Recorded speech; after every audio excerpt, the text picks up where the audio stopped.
Здравствуйте! Очень рады вновь встрече с вами. И сегодня гость программы «Эртхурон», рок-музыкант и замечательный молодой человек Александр Тидеев. Здравствуйте! Здравствуйте! Очень рады долгожданной нашей встрече с вами. Александр, мы все родом из детства. И я знаю, что ваше пристрастие к музыке тоже родилось в вашем детстве. Будьте любезны, поведайте, пожалуйста, тем, кто еще не знает.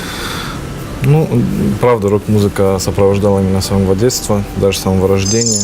Вот, и всегда была рядом, воспитывала меня вместе с моими родителями. Кто ваши родители? Мой родитель – это Тимур Тедеев, мой отец, музыкант, бас-гитарист группы Бон Ворон, вокалист и бас-гитарист группы Кройдон, вот, в которой мы вместе играем, кстати. И у меня есть мама еще, Нона Джмухадзе.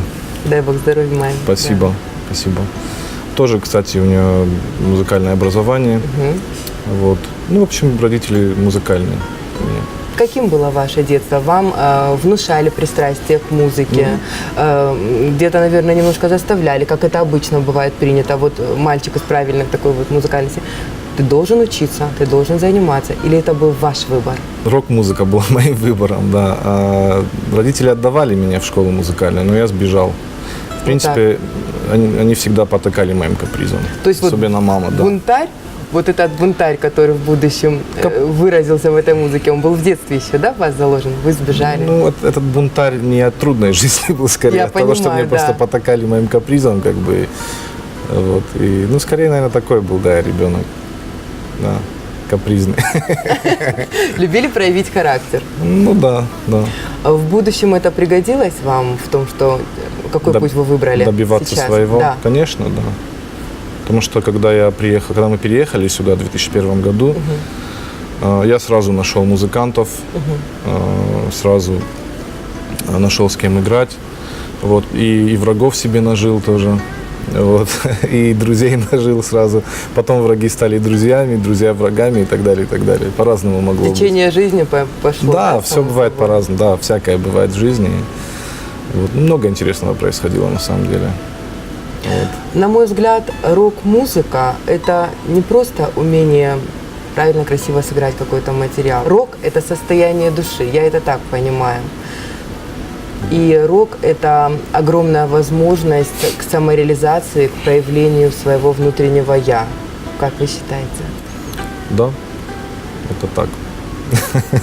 А в чем это в основном проявляется? Так же, как и во всех остальных отраслях музыкальных, да, если можно так выразиться, есть способ самовыражения, что ли. Вот, и рок-музыка тоже не исключение в этом плане. То есть с помощью рок-музыки ты можешь самовыразиться, ты можешь написать песню, можешь именно с помощью звучания этой музыки самовыразиться, можешь с помощью текстов это сделать. Потому что бывает, когда музыка бывает не очень, а тексты бывают глубокие, да, как в случае, допустим, русский рок, допустим, если возьмем, то есть большинство любителей рок-музыки как бы понимают, что в большинстве случаев именно русский рок, что касается стиля, именно русский рок, то есть там музыка слабая, но тексты сильные, да? Ходило даже понятие о том, существует ли в принципе русский рок, да? Он существует, я считаю. Безусловно, я тоже есть в русском роке очень много интересного и хорошего. Я люблю, допустим, группу «Кино». Да? Многие могут сказать, что музыка у них примитивная, но я так не считаю. Они просто выбрали какие-то определенные рамки, стилевые, как бы, и работали в них. Но они узнаваемые, у них есть свое лицо, да. И мне кажется, это большой Многие плюс. музыканты, которые любят виртуозную игру, могут сказать про кино, что это примитивная музыка. Но я так не считаю. Это такой хороший, качественный русский постпанк, можно сказать, да. Вот. Так что, по-разному можно самовыражаться, конечно. Можно с помощью музыки, с помощью виртуозной игры это делать, как многие музыканты делают, да. Можно это с помощью атмосферы какой-то определенной делать. Можно с помощью текстов это делать. Можно все это соединить вместе и делать это одновременно. Вот. Рок-музыка, конечно, она такая, она как пластилин. Порыв души, посыл души рождался под теплом руки и рождалось какое-то. Ты можешь делать все, что угодно, лепить, что хочешь. Очень интересное мнение. ваши любимые группы, скажите, пожалуйста. Ну, у меня, наверное, самая любимая группа всех времен народов – это «Металлика». Металлика? Да. Замечательно. Ну вот, кстати, говоря о них, на мой взгляд, музыканты, которые когда-либо осмелились играть рок, петь эту музыку, они обладают колоссальными музыкальными данными, потому что они просто необходимы для исполнения вещей, которые мы все знаем, мы все любим. И это безумно красивый и очень мощный вокал с диапазоном просто сказочным. И это музыкальные данные, способность играть на инструменте, которая позволяет виртуозно импровизировать, подстраиваться, даже без абсолютно, возможно, незнания нотной грамоты, но человек, имея абсолютно природный музыкальный слух, делает сумасшедшие вещи.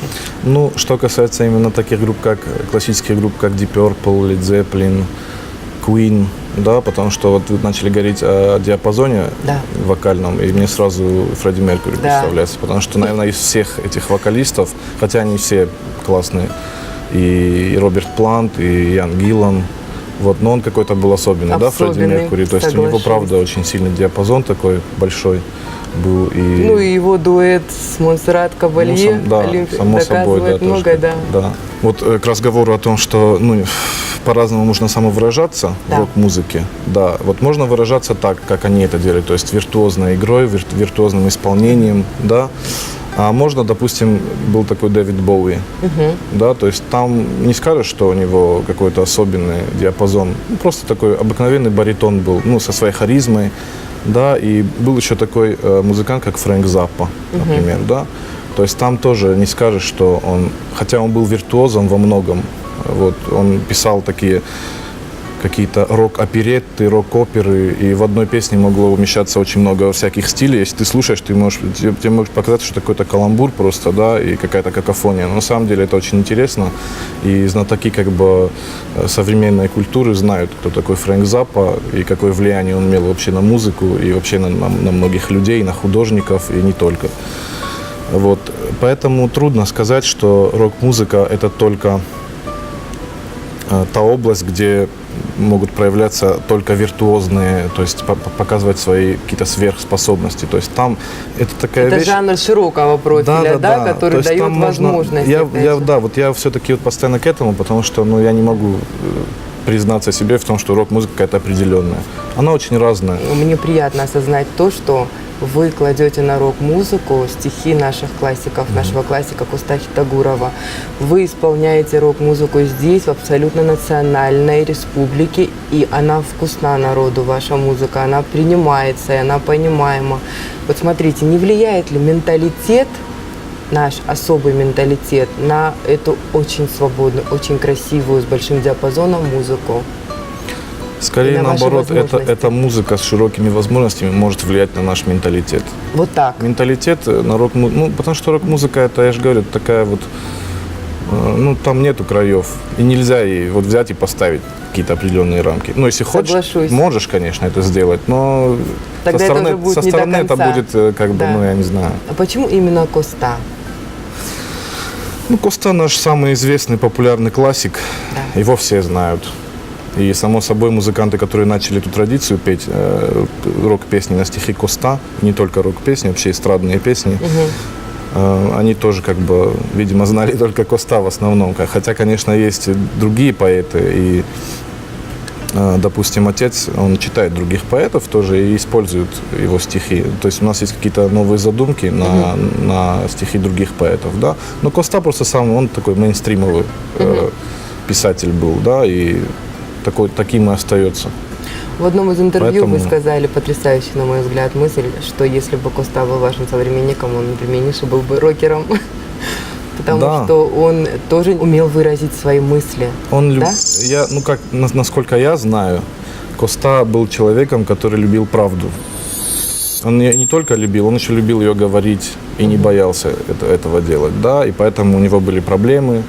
Может, с властью, может, где-то с какими-то просто людьми, вот, и, но это близко как бы к духу именно рок-музыканта, поэтому я и говорю, что, рок-музыканта, рокера, да, поэтому я и говорю, что если бы он жил в наше время, наверное, он бы любил рок-музыку. Ну, может, не Безусловно. только рок-музыка, может, он еще и классику бы любил, может, еще что-то. Не хотелось бы думать, чтобы он слушал, не знаю, там, А какую-то примитивную классическая музыку. музыка близка вам? Классическая музыка мне стала близка вот последнее время, так как я начал работать в театре музыкальном, да, оперы и балета. Да. Сейчас Мариинский театр, уже филиал Мариинского Да, театра. Я приобщился к ней и понял, что классическая музыка – это вершина горы. Да, в рок-музыке можно использовать классические какие-то ходы. Вообще классическую музыку можно играть в рок-исполнении тоже. И рок-музыка тоже свою вершину имеет, и классика. Но классика, конечно, выше. Я это понял. А, Я это ощутил даже, я бы сказал, не да. понял. А еще можно сказать, что в каждом нашем направлении, в каждом жанре музыки есть свои тоже классические направления, да? Есть столпы, на которые мы равняемся, которые считаются для нас эталоном. Что для вас? Ну, конечно же, есть эталон в любом стиле, да. Всегда есть какие-то классики.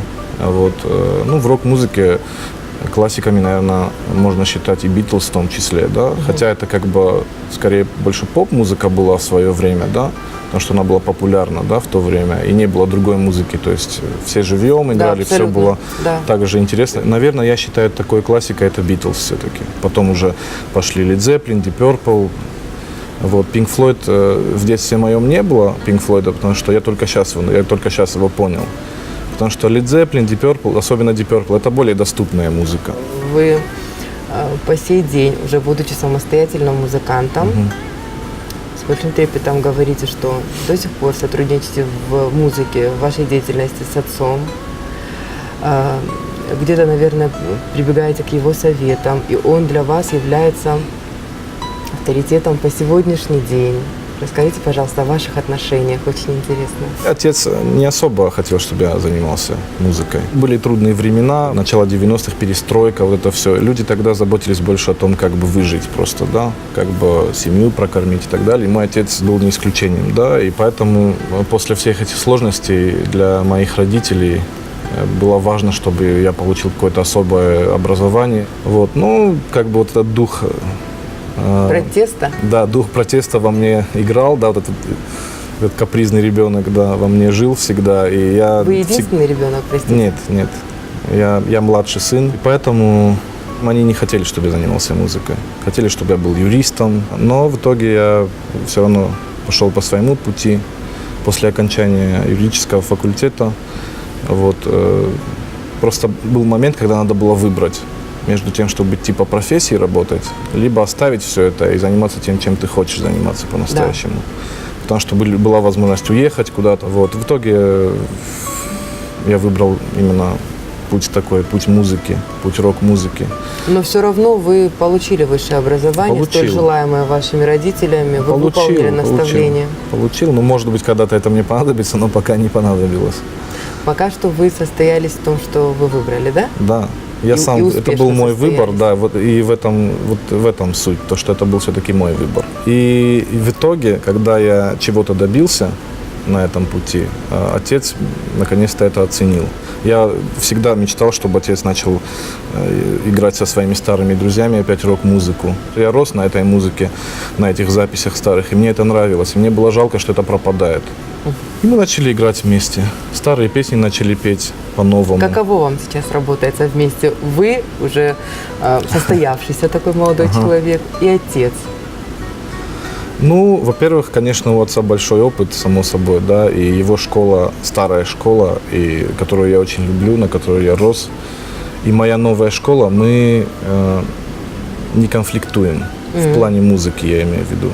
В плане каких-то амбиций, может, человеческих, у нас бывают столкновения, ну, это неизбежно, это мы как музыканты просто сталкиваемся. У нас как-то вот получается что-то интересное, и это что-то интересное называется «Кройдон». Я считаю, замечательно у вас получается. Спасибо. И скажите еще, пожалуйста, вот мы говорили о том, что вот русский рок, да, какой-то момент было спорно, есть ли он как направление, или вот просто мы хотим, чтобы он был. Вы исполняете осетинский рок. А в чем его особенность? Каков он, на ваш взгляд? Ну, осетинский рок вообще родился так, что ребята просто говорили и думали на осетинском языке в Южной Осетии. Для них это был просто привычный язык. Мой отец, его друзья, и более старшее поколение тоже. И там ведь не только рок-музыка была, там и джаз был тоже изначально. Да, Серьезные и тоже, такие довольно. Да. Ну, то есть все шло как бы в ногу со временем, как было вот в музыке в мировой, да, так же и в Южной Осетии все происходило, ну и в Осетии вообще, в общем, да. И просто для них это был привычный язык, они пели на языке, на котором им удобно выражаться, Вот смотрите, самовыражаться. суть ли вот и только всё. в языке, потому что русский рок, да, априори, возможно, стояла тема переходно знакомый и понятный всем язык, но русский рок, он имеет еще и свою какую-то ментальность. Ну вот определенный какой-то Ну подход, да, определенный конечно, склад. язык- Осетинский имеет? Да, наверное. Конечно, имеет. Конечно, хотелось бы, чтобы наш язык тоже немножко был, больше развивался бы, потому что очень тяжело на осетинском языке петь о сегодняшних проблемах. Вот так. Да, и когда мы сочиняем обычно песни с отцом для Кройдона, я ему говорю, может, ты напишешь что-нибудь о том, что тебя по-настоящему беспокоит, а не о том, что горы, что у нас природа красивая. Потому что в основном осетинский язык, осетинская поэзия на этом построена, на том, как все На прекрасно. прославлении родного На прославлении, края, да, да. Только лишь прославление. И это, я считаю, это проблема. Но это проблема, которую надо развивать и решать ее надо. А в чем причина? Нехватка знаний языка? Ведь я убеждаюсь ежедневно, что диапазон немал у языка. Конечно. Ну вот так вот вышло, потому что какие-то определенные рамки создались в осетинском языке, вот в плане, Подсознательно в плане создались поэзии, рамки, да. да. И никто никакого прорыва больше не делает. Или не принято? И может и не принято тоже. То есть какие-то, я же говорю, вот, ну, хорошо петь об этом тоже, да, о горах, о реках, да, о нашей прекрасной природе, это да. воодушевляет, да. И какие-то героические темы хорошо поднимать, да. Вот. Но рок-музыка все-таки, это музыка сегодняшней проблемы. И вот, что касается нашего языка осетинского, вот нету такой возможности вот выразить именно не только о том, что все красиво у нас тут на природе, а то, что еще и какие-то проблемы есть. И на осетинском языке об этом спеть. Вот этого нету. И я, если честно, желаю вот новому поколению осетинских музыкантов, да, я бы хотел, чтобы они попробовали хотя бы какую-то вот революцию совершить в этом. И тут мы возвращаемся к нашей теме, которую мы ставили в начале интервью, о том, что рок дает возможности. Если есть протест, если есть посыл души. И мы тоже должны ему он. давать возможности. Да. Если мы хотим, Согласна. чтобы именно осетинский рок, чтобы он был на уровне, чтобы он развивался, надо дать ему возможность раскрыться с помощью нашего языка в том числе. Александр, я очень рада тому, что сегодня наша беседа состоялась. Я думаю, многие люди, а в частности многие молодые ребята, услышав то, о чем мы говорили, на многие вещи посмотрят другими глазами. Я думаю, что вещи, которые вы доносите в своей музыке, очень правильные, грамотные и по-доброму преподнесенные, будут поняты и приняты. А вам я желаю творческих успехов, и пусть сбудется каждая ваша добрая надежда. Спасибо большое. И сил вам. Спасибо взаимно.